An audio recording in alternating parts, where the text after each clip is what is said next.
Yes, we'll be back from that break. It's exactly 3 minutes past 9. This is Mark Main's Business, and definitely we'll be heading into the last hour of the show. But of course, before we're proceeding to any other discussion, and of course, remember we are still looking into science and technology as something still in relation to startups. All these conversations are proudly brought to you by Zabu, which is a platform from Maltex, East Africa. We just made the trading experience much more easy and friendly now for you to participate in this market. It's quite very simple. You simply dial *92# hash, which is the USSD code that will avail you with options where you can be in position to actually buy government bonds and securities for a fee of just 15,000 Ugandan shillings. Now, the market's opened at 8:15 a.m. and they'll be running all the way to 3:15 p.m. That is East African time, and this is effective Monday up to Friday. Apart from the weekends and the public holidays, when those markets cannot be accessed. But of course, that's not the big deal in here, unless you have the rest of the days to capitalize and make money. Something which I believe it's quite key and important when it comes to your financial growth and development. Zaba made this a reality. Come and be a part of course, this situation where the money works for you. You don't work for the money. That's why Zaba tells you that it's my money, it's my future.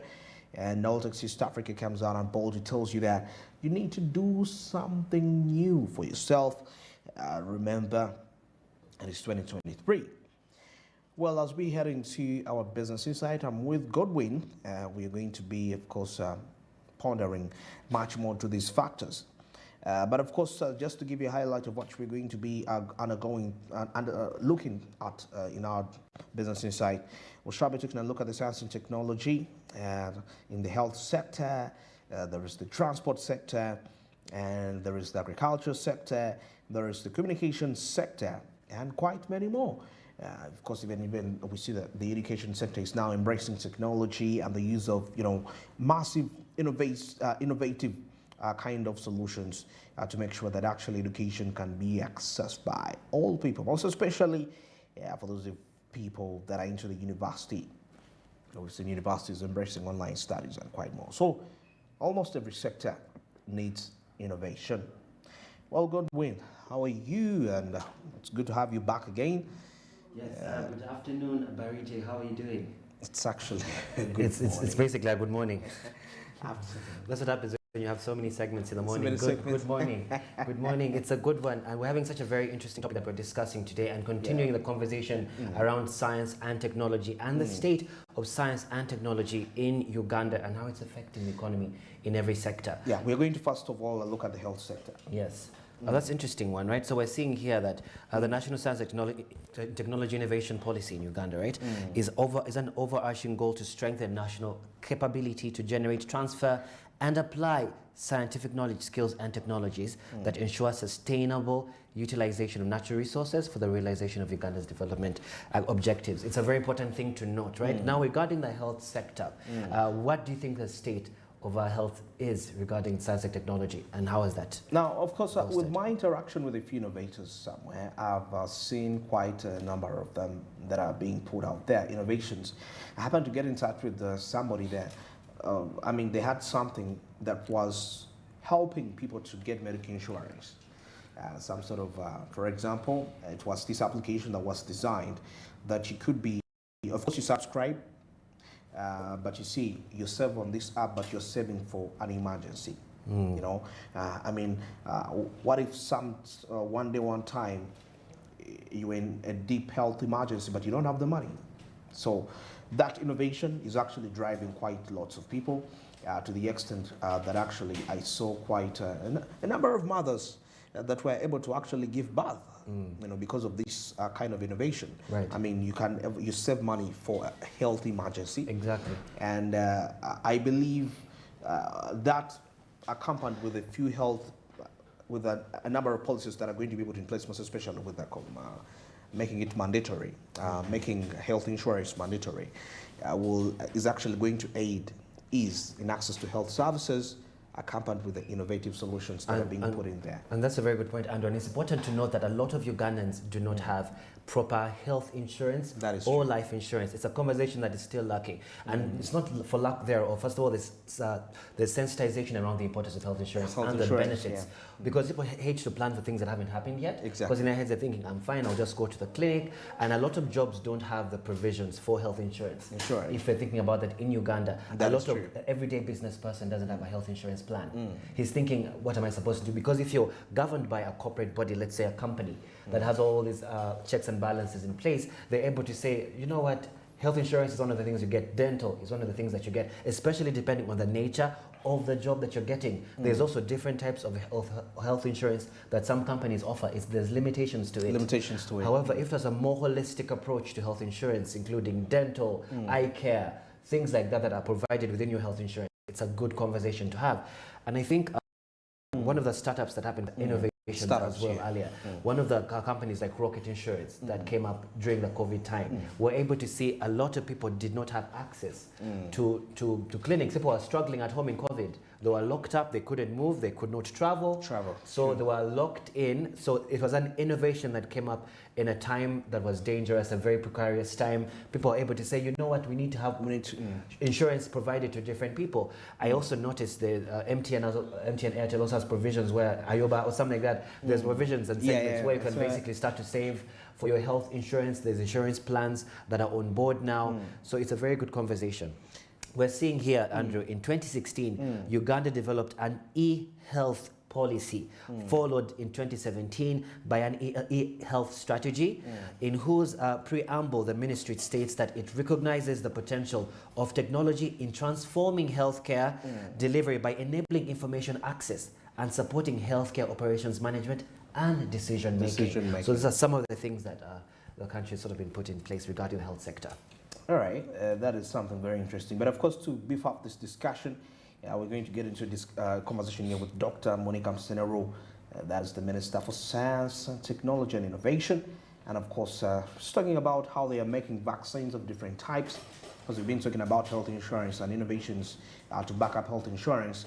But of course, we have also this other aspect of vaccination. So this is what the Minister has to say regarding this.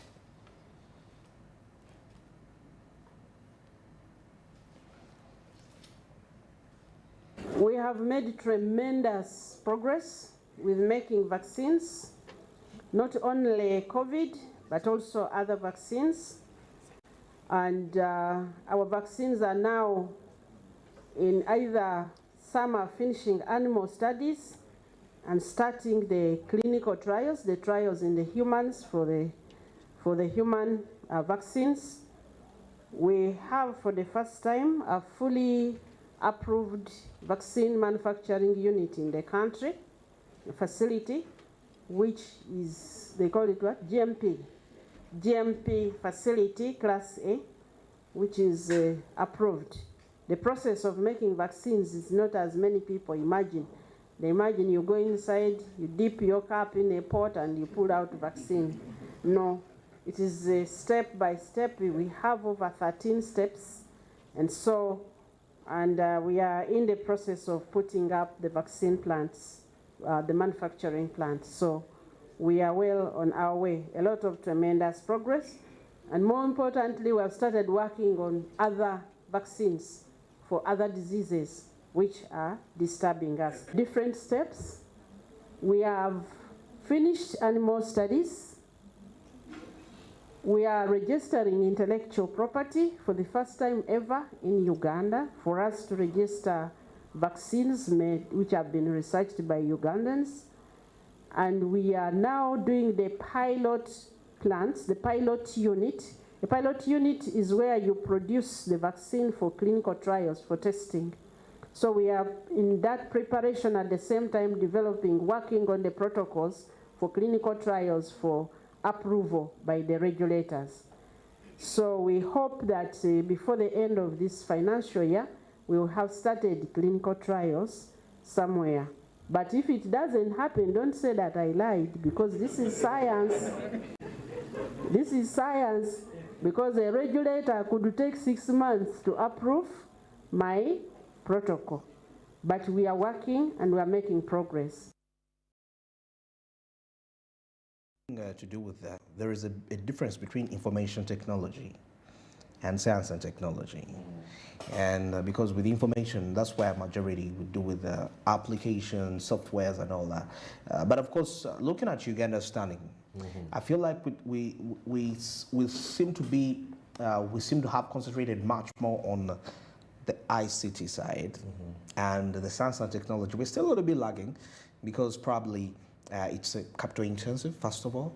Because if you needs a lot of funding. Needs a lot of anything funding regarding health and research. Exactly. Especially our research has to be extensive. We're not funding enough of these fields, especially regarding science technology with the health sector. So we're not able to discover, let's say, new vaccines, new drugs. We need a lot of government funding. Those are areas that we need, right? So we're able to see how best we can start to fight some of these these incredible changes in climate and diseases that come along with it. And what you're talking about is marrying the IT sector with the science and technology. And how can they work in tandem together to make it thrive? Because that's the idea of science and technology, right? And how do they marry? And right now what you're saying is they are not married. We have science technology in one area and we have IT in one area. And especially with the advancement in the AI systems, we're seeing AI systems are writing full code. Full code. I'm talking about writing a full website. I just discovered yesterday, and you're the IT guy as well. We're seeing that we're having AI systems now that can write on full websites, write full coding, and these website designers can basically just have to come and look at checks and balances with it.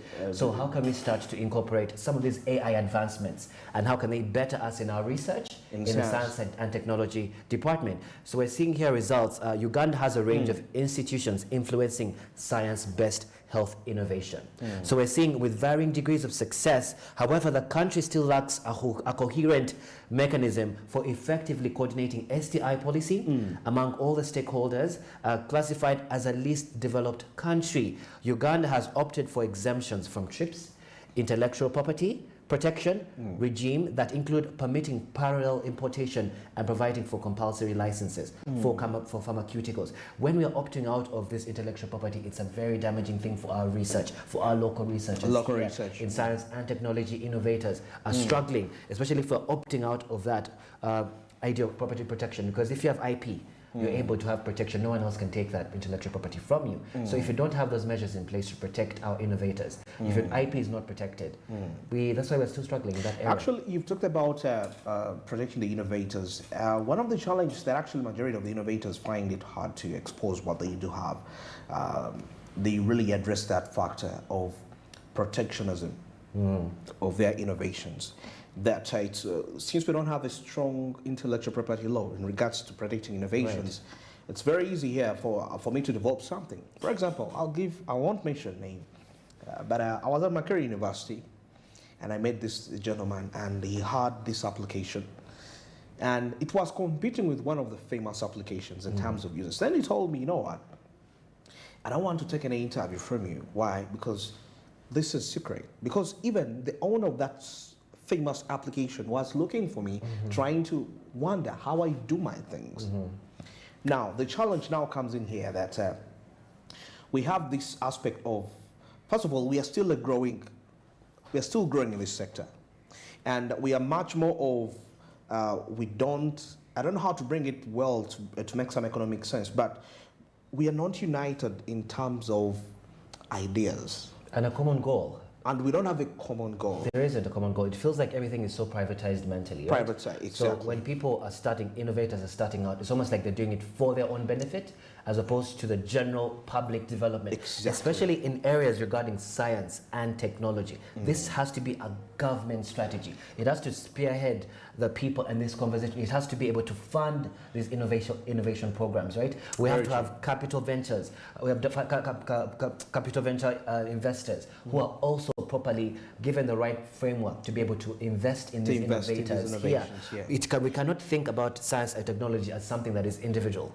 It's not. Something that's completely communal. It's something for the country. Innovators come up with innovations for the better good of society, for the better good of the community. But right now when someone is holding on to the IP or holding on to, because they have no protection, they're thinking, this is supposed to make me money. I mean, they're going to... so there's no social cause anymore. There's no social cause. And actually they fear that because somebody is a market player into the industry, is a dominant player probably, that once they can have access to your formula, or like, you know, developers have a saying that, man, you stole my code. I mean, somebody takes your code, so they take ownership over that code.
and ChatGPT was no more. There are quite lots of aspects that are going to be affected, to the extent that somebody is willing to say that even though it means to subscribe to pay for this, I'm going to pay because I feel its value. So do our innovations carry such an attitude? And also, we're seeing here that there's huge incubators of low-tech products. Yeah, Where low-tech, we're incorporating very low technology onto these products. There's not enough research that's done. They're not up to snuff products. We're seeing that we're beginning to move into the high-tech products. But of course, like diagnostics in pharmaceutical industry, because we're talking about the health industry and the pharmaceutical industry, right? The diagnostic in pharmaceutical industry has started to create partnerships which encourage innovation, but not quick enough. And you've talked about something about Google Bird AI and the AI systems. This is a conversation we've been having almost a month about AI. And you know, we cannot not have this conversation, because guess what? The countries are already moving forward. We're already starting to use AI systems. So for those people who still think we have ways to go, there's time. The time starts now. We have to be able to employ high-tech products that are able to match the demand, especially where the country is going. Now, how do we start to marry the science and technology sector with the health sector and IT, and make it one coherent approach for us to start to win as an economy? Because what you said is important. A lot of people are thinking from an individual basis, as opposed to, is it solving a larger problem for the country, which is where the government stands behind and says, this is the issue we're struggling with. Vaccines for this disease, COVID-19. Are we well equipped for malaria? You get to the new strands of any disease. Are we doing enough research? Are we ahead of this research? And are we using our IT and researchers and innovations to be able to bolster this change and this development much quicker? So we're not thinking from what does it solve a problem on a larger level, especially in the health struggle that we're having as a country and as a nation. I feel actually when you mentioned that how can we marry science technology with ICT? I mean, it all brings me back to the aspect of specialization, because when you mention individual basis, it happens to be like some people want to be all over the place. You know, I want to be in science and technology, I want to be in ICT. Let's specialize. Exactly. Let's have those, because that's how best we can actually do it for, I mean, that's where we can have well up-to-date research, you know, because when that report tells you that we have incubators with low technology, low research, well, it's because we are all over the place. You are the developer, you're the researcher, you're doing all this.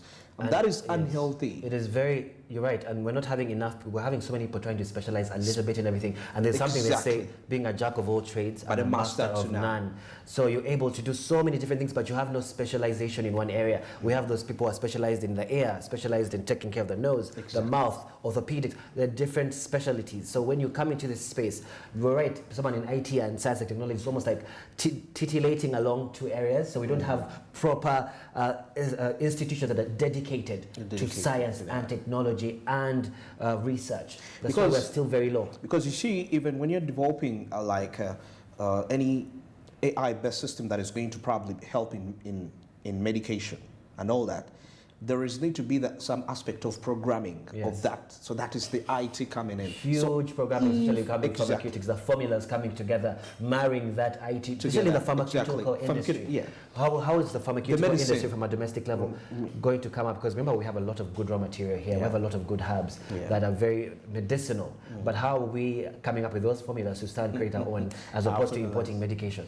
Very true. You know, so we're seeing here in conclusion, seeing science-based health products innovation is still in its early stages in Uganda, as according to this report. And they're saying, nevertheless, there's a political will for the development of STI, science and technology innovation in Uganda, demonstrated through personal initiatives of the president and the government's willingness to invest heavily for the long term in support of the STI through the Millennium Science Initiative, as we talked about earlier, right?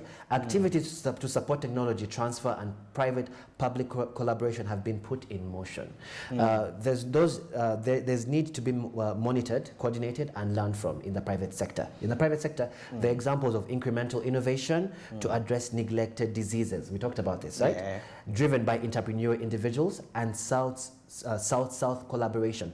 Lessons can be learned from their experience that will help support Ugandan health innovation, especially we just talked about some of these incredibly rare diseases that are coming up. What is the technology behind that? What is the intensity of research? And yes, there has to be a willingness to fund. So we're seeing here Museveni, of course, has been able, President Museveni, to run the initiative of funding the MSI.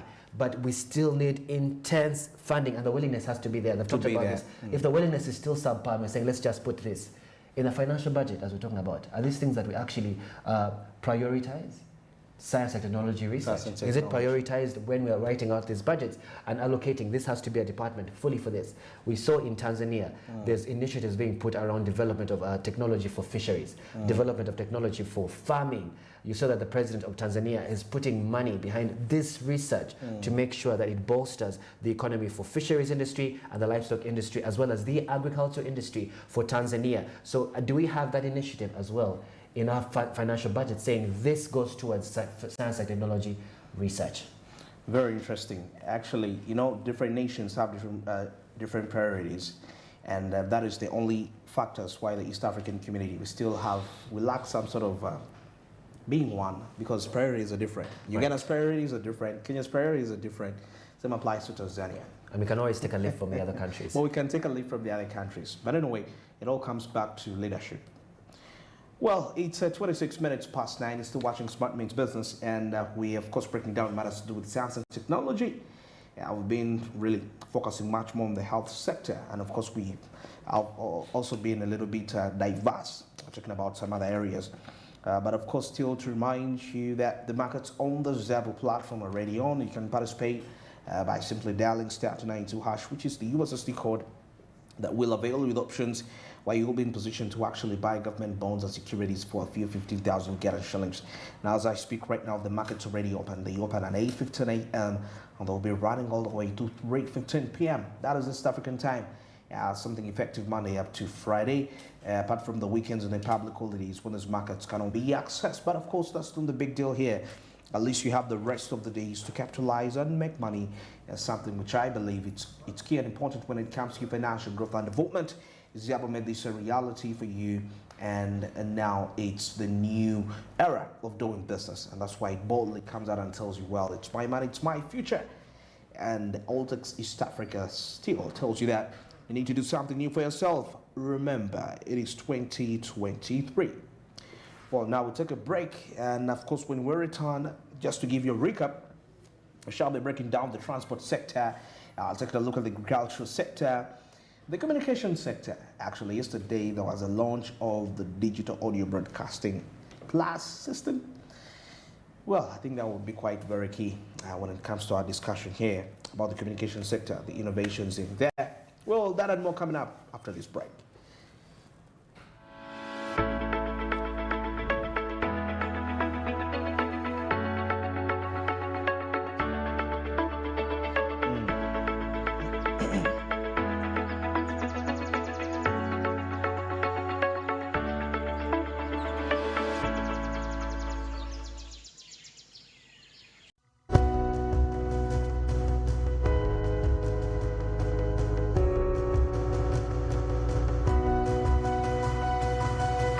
Smart 24, driving business. Pay or shop with MTN Momo and get cash back every week. It's free of charge. Gulu City tujja kutuuka buli wamu gobo saga. Tuze kulaba merchant bafaba ab'omugaso ennyo gye tuli abakozesa merchant codes zaffe. I'm very excited right now. Very excited. Yes, you people can't see, but I'm very excited. Kakati wano eggulu tulinawo merchant waffe omu wa Paola restaurant. When I heard of this promotion, I didn't even think it was true. But I told my clients, if you have Momo, it's better you pay with Momo. In the morning, I was so scared, but now my temperature is coming down because I've seen you people when you came home. I'm encouraging people, always when there's opportunity for something, participate. Si byabagagga era abantu baffe betuwadde epikipiki nga-13 eziise bantu baffe ba bulijjo era munnayuganda amanye nti kino ekintu kyaffe ffenna. Use the Momo app or dial *165*3#. Say goodbye to paperwork and travel costs. Now every MTN customer can register to invest in securities anytime and anywhere with Zabu in a few simple steps. Step 1. Dial *292#. Step 2, select option 1. Register with Zabu. Step 3, enter your full names. Step 4, enter your national identification number. Step 5, enter your national identification card number. In 24 hours, you will receive an SMS confirming your registration. Congratulations, you are now ready to invest.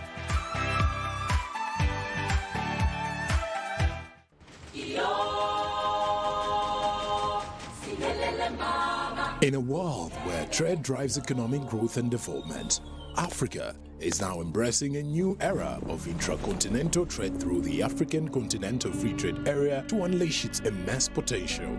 Witness the spirit of entrepreneurship as African businesses forge a way into partnership and venture beyond their borders in a single African market. Discover the innovative solutions being initiated and created to address challenges and seize opportunities in sustainable agriculture, renewable energy, and technological advancements. We expand our lens to showcase the efforts and success of economic integration across the entire African continent, from West Africa to East Africa, North Africa to Southern Africa, Central Africa, and even the diaspora, as the tapestry of unity grows stronger with each story we tell. African Perspective, driving business and trade across Africa. Don't miss the African Perspective on Smart 24 every Monday, Wednesday, and Friday at exactly 6 p.m. East African Standard Time as we drive business and trade across Africa.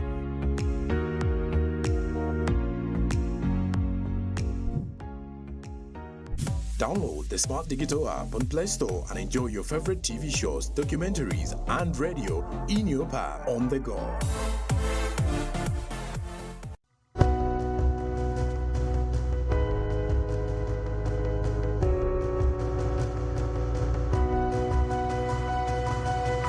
Smart 24, driving business.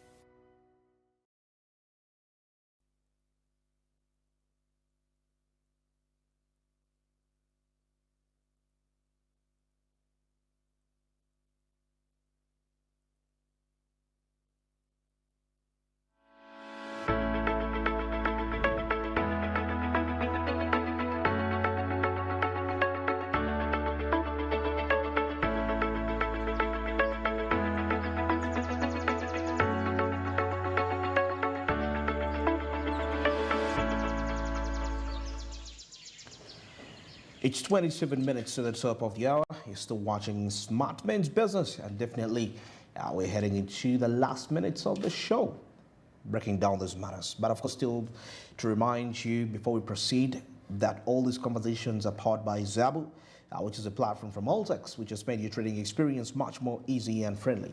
Now, of course, the markets as I speak right now, they already opened at exactly 8:15 a.m. and they'll be running all the way to 3:15 p.m. That is East African time. This is effective Monday up to Friday, apart from the weekends and the public holidays when those markets cannot be accessed. But of course, like I always say, you have the rest of the days to capitalize and make money. Probably the public holidays are going to be back next month with Independence kicking off. It's been a while. Well, but anyway, Zabu made this a reality for you, and this is regardless of where you're located. It could be in the east, southwest, east, anywhere, as long as you dial *92#, and also regardless whether you have a smartphone or a button phone, you can still participate. That's why Zabu tells you that, well, it's my money, it's my future, and Altex East Africa boldly tells you that. Well, it's 2023, we need to do things much more different.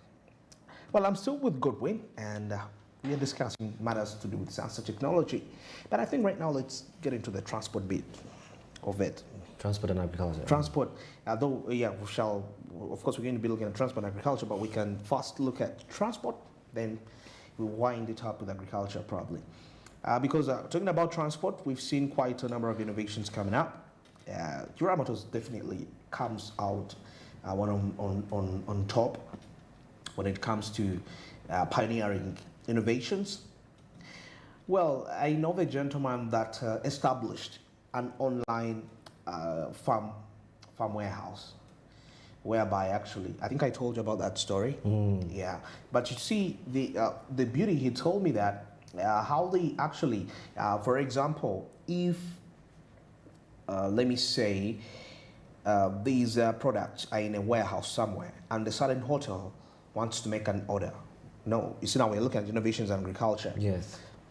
They invented electric bikes. There is a company which they contracted. It's in Uganda. It makes for them electric bikes, and they transport that. Right. So I'm just really amazed to see how far we are going with the little resources we have, with the disadvantaged we are in terms of resources. But we are at least able to make something that is providing a solution, even if it's not solving the entirety of the problem, but at least it's giving a percentage of a solution. And a very good point there, Andrew, especially regarding the conversation surrounding climate change. And we're talking about electric vehicles and renewable energy. It's a conversation we had earlier today talking about how President Ruto is spearheading the conversation around using electric bikes. He just ordered about to do 3,000 electric stations within Kenya alone. 3,000. Yeah. And they've ordered over 1 million electric bikes that are already going to be, and they're working in tandem with the company Sima, or Prior, I think it's called Prior, with a local startup, to be able to bring in over 1 million electric bikes into Kenya. So the conversation around climate change, renewable energy, less carbon emissions, especially regarding the transport sector. We know a conversation around transport is very nuanced, especially regarding how our cars here, we use a lot of fuel. We talk about the fuel energy, how the price of fuel is very high. So how can this conversation regarding technology with transport help with the fuel prices? By 2030, 2035, if we are on board, we're looking at other countries already. I mean, the UK, by 2024, 2035, they're planning to have completely 100% electric vehicles. That's a conversation we covered earlier today. So now we're thinking, how can we start to employ some of these strategies for Uganda? And I love that there's a local startup starting to provide electric bikes. I've seen some of them on the road before. Yeah, there's also electric buses that they had brought. Electric buses, within Uganda. But that conversation and the funding towards that conversation, especially regarding climate change, it encapsulates all of that.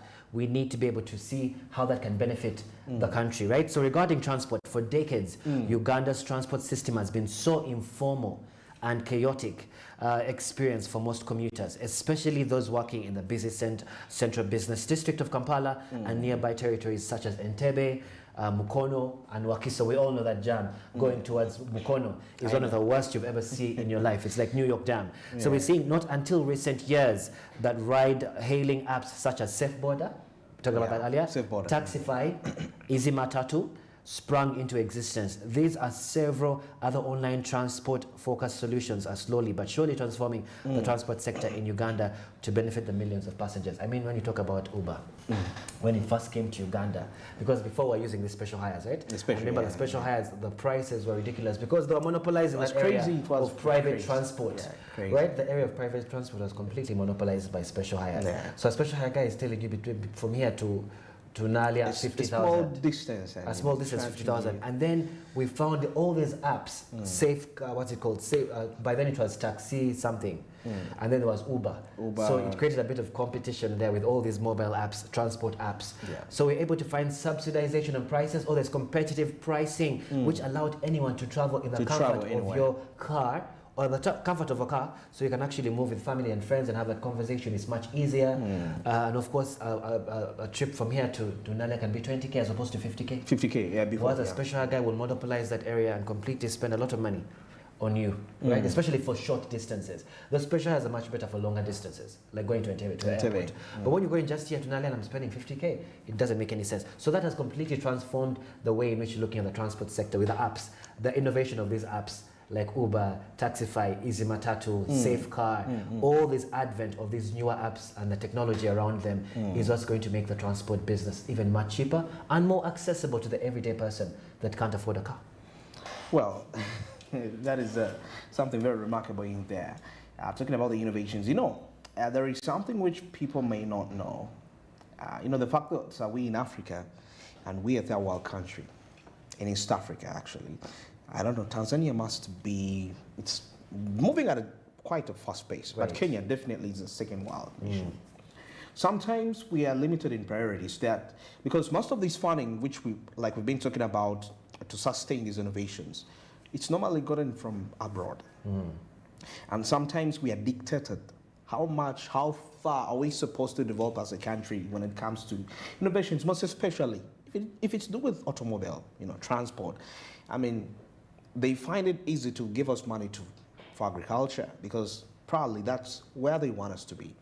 So at some point, I want to imagine, how do we get rid of that, what we call the powers that be, because once some factors which are way beyond our control are dealt with, like we see today, what Niger is doing. It's a very important point you've just talked about. You're talking about how we're constantly bringing in other international, let's say Uber, like I mentioned Uber, exactly. That's an international app, right? It's an international application. So I don't know if Safecar is, who specifically owns Safecar. I'm not sure. I have this maybe Russians, but we're not sure.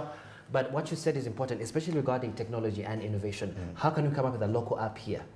Someone can come up with a local app, properly make sure it's an optimizable app, and we're using it for all the households here in Uganda, by Uganda, right? Let's say Andrew Barige Taxis and Motors, Andrew Barige Driver, Easy Drive by Andrew Barige, fully funded by you. You fund the app, you fund innovators here in that app, and you get cars. It's not that hard to find drivers who are looking for work. Because one thing that Uber brought or Taxify brought is people are able to have extra jobs on top of their jobs. So someone works on a weekend just driving. So it's access to everyone to be able to get extra jobs. So it also provides employment opportunities. But how can we start to encourage our innovators here to come up with a car app? Now, a taxi app where a taxi can come to his doorstep. How can we innovate? How can we get what Uber has? Because they steal from us all the time, right?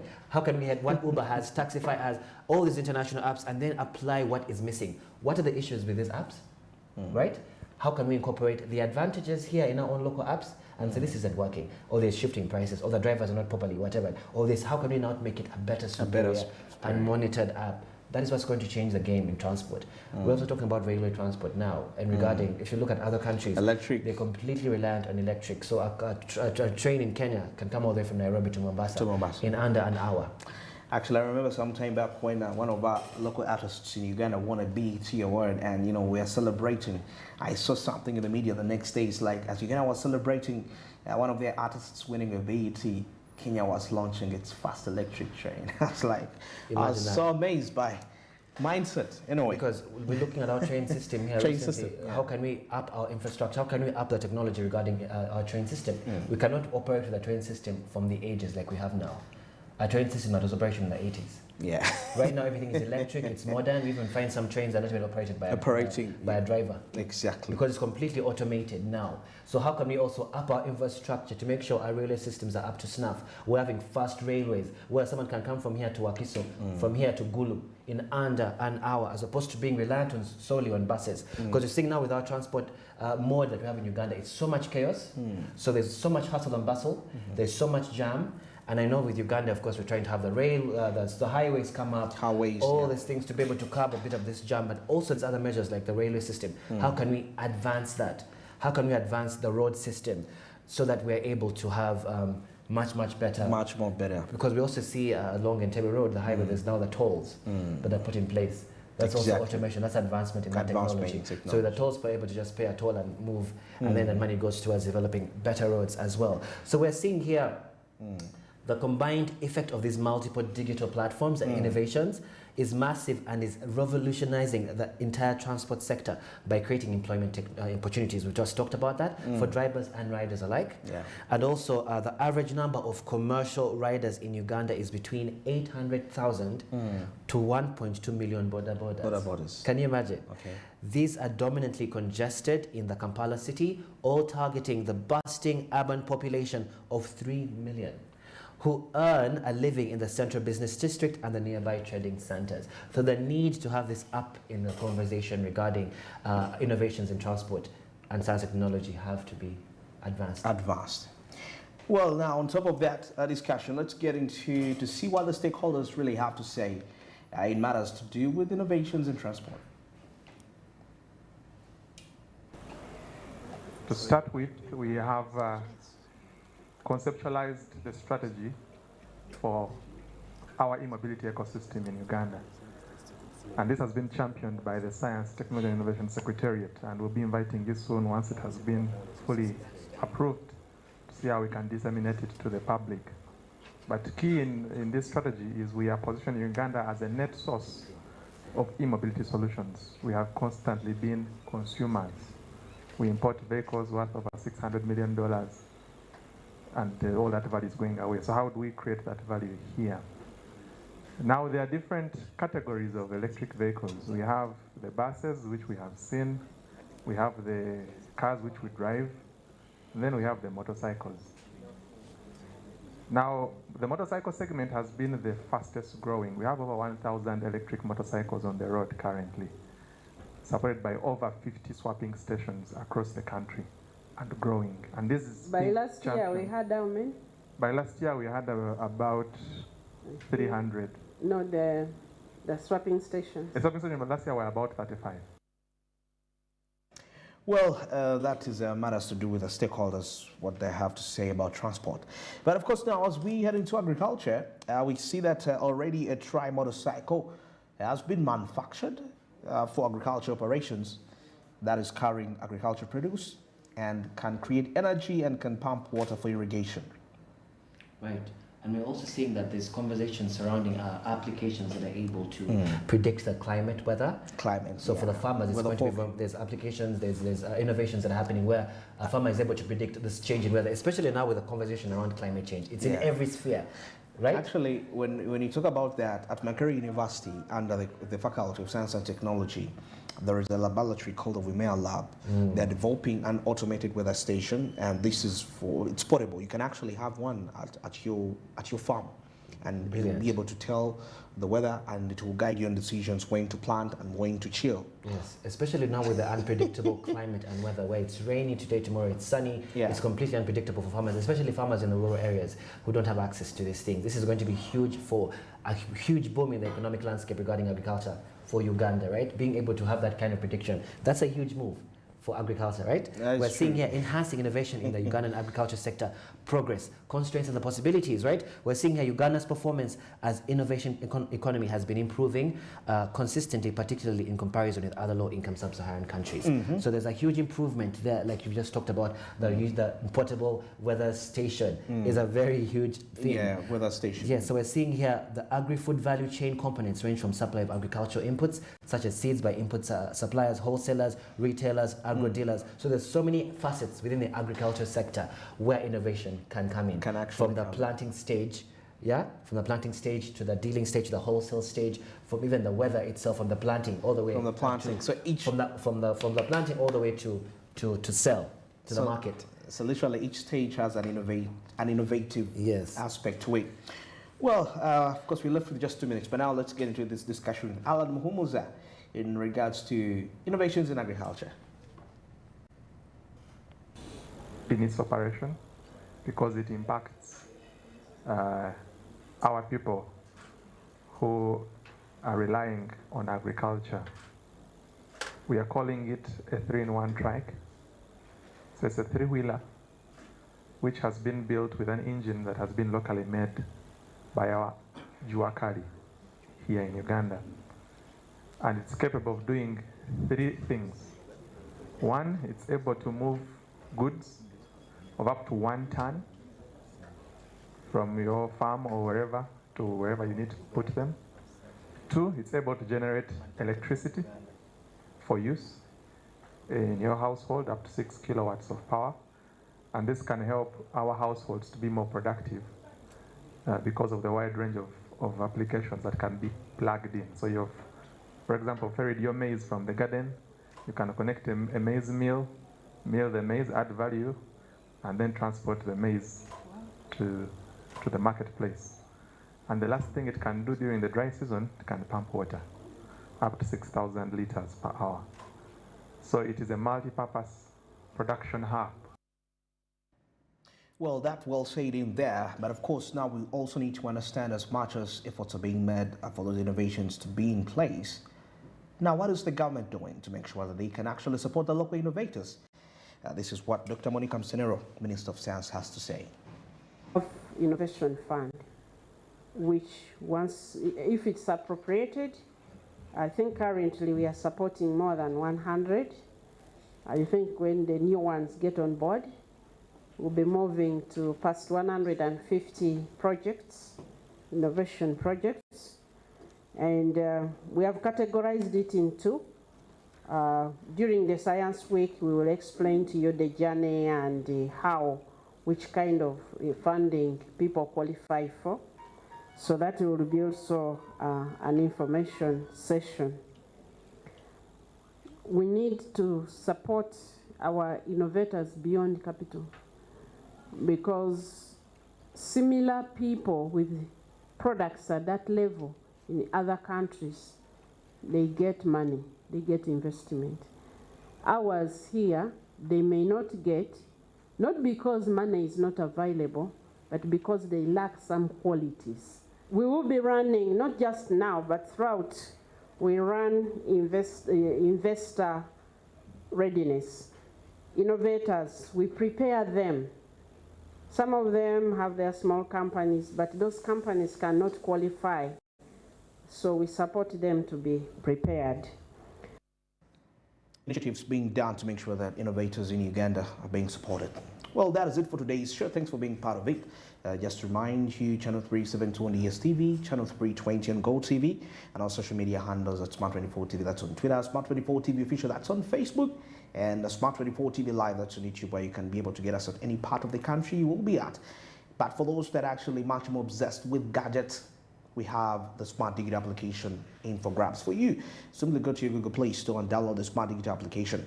The amazing aspect of this is that you'll be able to watch Smart24 TV, listen to NBS Radio, and listen to Smart FM at the same time. And also, you can visit us on our official website at smart24.tv. For a business researcher out there, you are in a business university and you're looking for that, you're making that report and you're looking for those facts. Well, I can really assure you that Smart24.tv is the home for you. And also, Plot 42 Nile Avenue is the home of Smart24 TV. It's the home where I'm seated just right now broadcasting to you these business facts. So you can find us here and we talk business. How can we support each other? We partner in some sort of a way, but of course, we talk and get to understand how matters really work out. Well, my social media handles at Andrew Barigi 94. Hit me up, say what's up, and we have some discussions related to business. Maybe Godwin, what's your Twitter handle?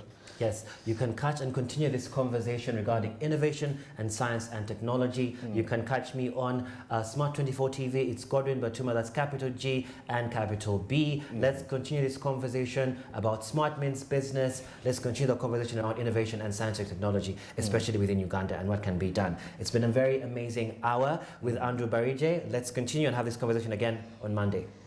All right, very interesting. Maybe, but before I sign out, Godwin, I saw something here in the Daily Monitor about suggestion government to own all land. Yes, we talked about that earlier in the press release. It's a conversation that we can continue to have. Quite honorably, we shall proceed with it next week. You can check it out in the Daily Monitor as well. It's a very interesting conversation. We're seeing here government proposes to own all the land, says top official. I wonder what that will mean for private-owned land and people that are farmers. And for those that have not yet. I know. I just feel pity for the people that don't have land yet. Can you imagine that? And okay, if I have my land already, so what does it mean? What does it mean? Will you have to sell it to the government? Sell it to the government? Or for those who are trying to get land, what will happen is you have to lease from the government, because you can't buy it. If the government owns it, they'll just have to lease it to you for a price. So imagine paying for only 30 years to own it, or 10 years, as opposed to having land for a lifetime that you bought, your family has passed on to another person. So this is something, a conversation that has to be debated and a full conversation to be had. But you can also find it in the Daily Monitor this morning. All right, I think we shall link up on Monday. Go be productive, of course. Think about next week as much as you have to ponder on what probably the previous week, what didn't go well. Get to find out why and make it better next week. We'll see you on Monday.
Smart 24, driving business.